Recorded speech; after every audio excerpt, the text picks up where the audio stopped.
Welcome back to the channel, everybody. In today's video, we are going to be discussing a highly requested topic, and that is how to sell your high-ticket dropshipping store. Just a quick plug, I, as many of you know, have a high-ticket dropshipping course from beginning to end that teaches you how to get to 6 figures in monthly revenue with high-ticket dropshipping. The link is in the description below. But let's talk about how to sell your high-ticket dropshipping store, which I do have direct experience with.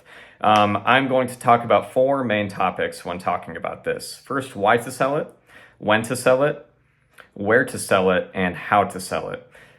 So without further ado, let's talk about it. Why sell your high-ticket dropshipping store? The simple answer for most is because it offers a high return on something that you've built. It can be for personal reasons. It could be because you no longer want to hold on to it. It could be because it's at a good selling point. It's because you just want to get a large sum of cash kind of all at once. So there's a lot of reasons why to. The main overarching reason is because you want to get a bunch of money all at once.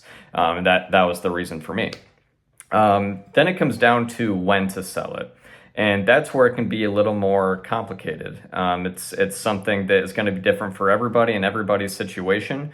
But something that I think that is a really big thing that buyers are going to be looking for when you choose to sell your business is, has there been consistent growth? Is it stagnant? Is there still room to grow? And so when I sold my business, it had shown consistent growth over the past 2.5 years.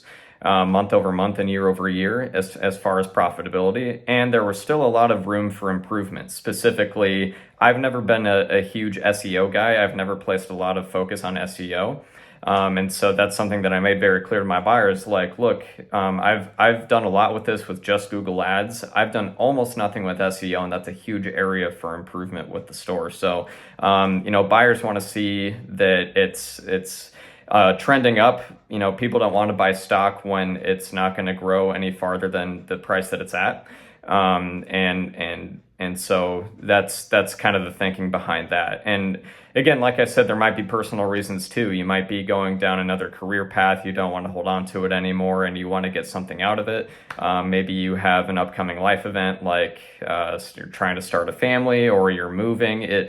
There could be a lot of situations, but when to sell it, you really want it to be in a good place where it's consistently profitable. And actually, I'll get to this later, but the platform that I sold on, which is Empire Flippers, it requires at least 9 consecutive months of profitability. If it's been growing over time and it's shown consistent growth, that's going to affect the price that you can list at a lot. But I don't want to get ahead of myself here. That's kind of how to think about when to sell your business. Is it growing? Is there still room for growth? So where to sell it?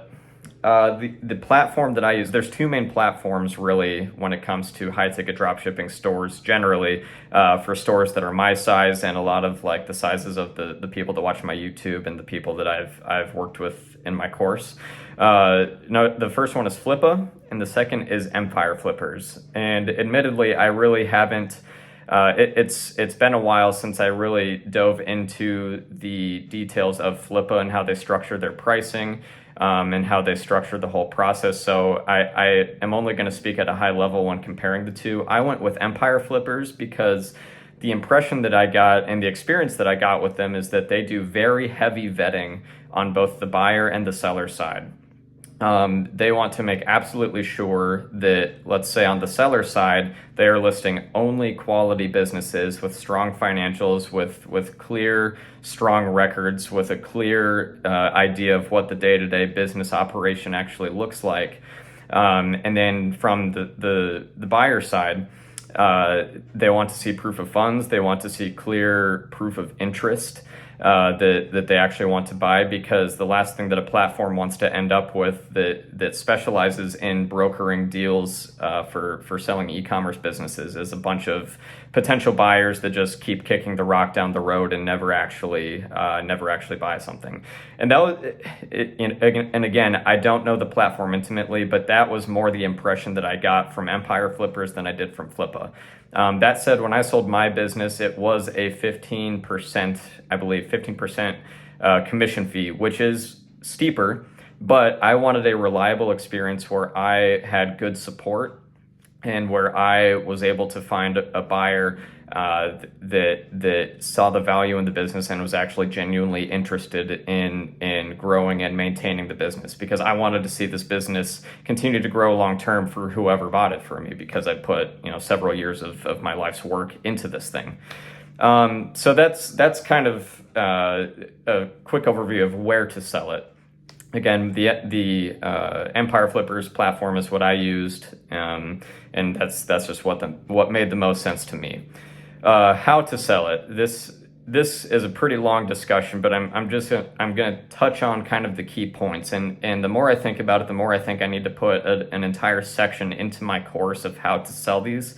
Because that is something that a lot of people, either intend to do from the beginning or over time figure out, maybe this makes the most sense. So anyway, how to sell it.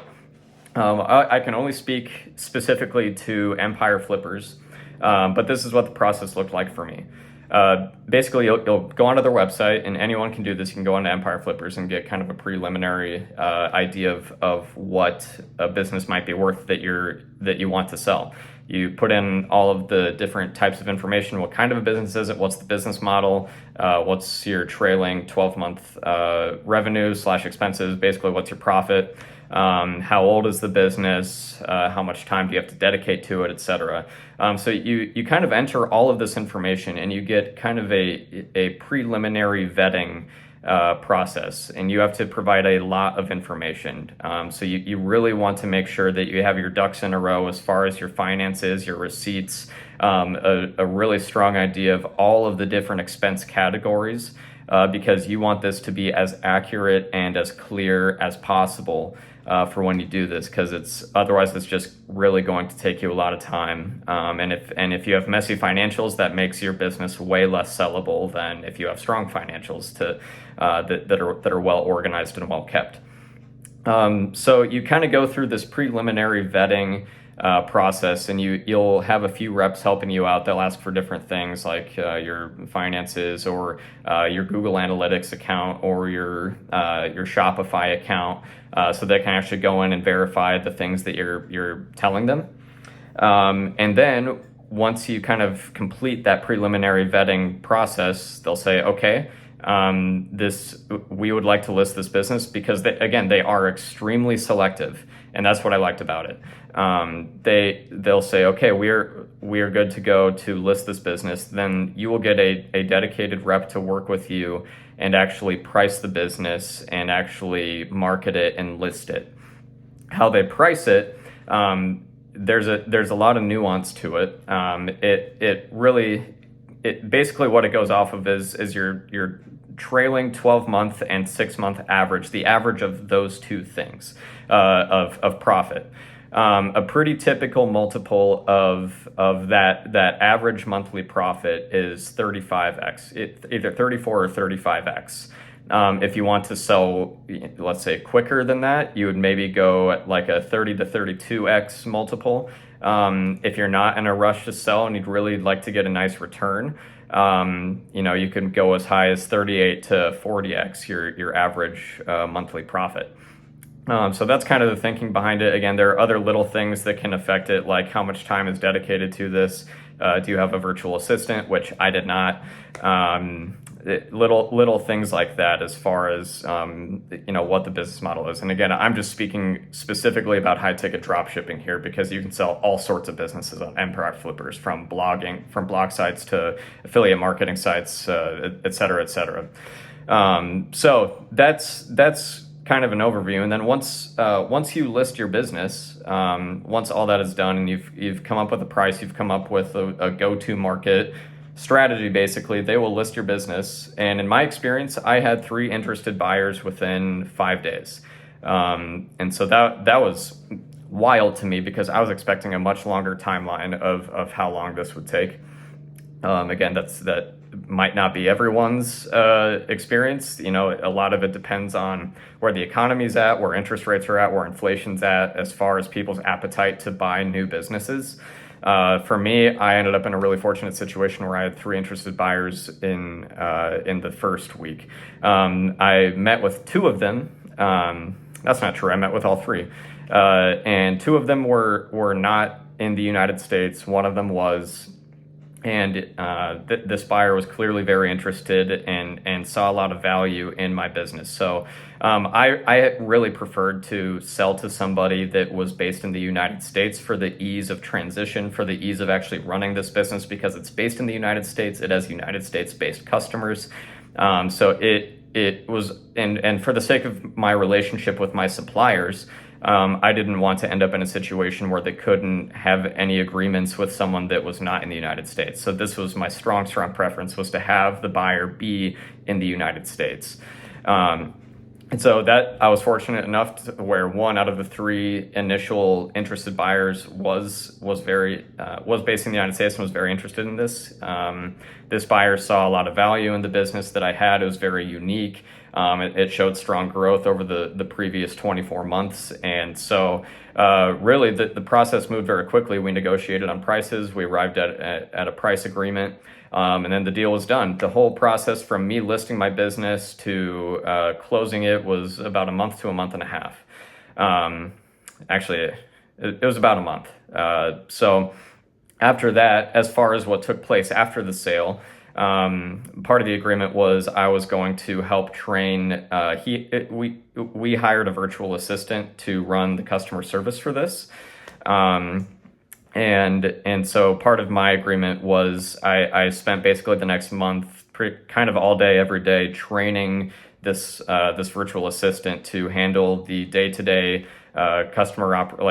business operations, customer service, taught him all about the products, how to use different apps within my Shopify that he may not be familiar with. So basically everything that I did on a day-to-day basis. And then there was a Google Ads team that this buyer had that I met with and just walked through the last 2 years of how I went about my Google Ads strategies and how they evolved over time, what I saw work, what I saw didn't work.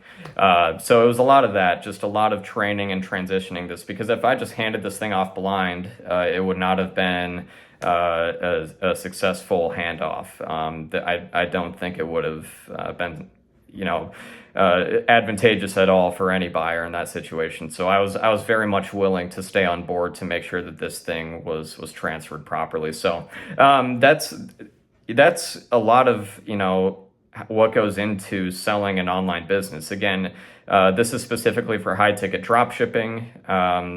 Some people might have various experiences, different experiences from that one. But for me, it was as seamless as possible. I couldn't recommend Empire Flippers more. Again, you just need to make sure, because they are very selective, that you have a lot of these things, a lot of your ducks in a row, and that you are profitable for at least 9 consecutive months, trailing months. So I'm going to end that there. Please let me know in the comments if you have any questions that I left unanswered, and please check out my course on how to build a high-ticket dropshipping business.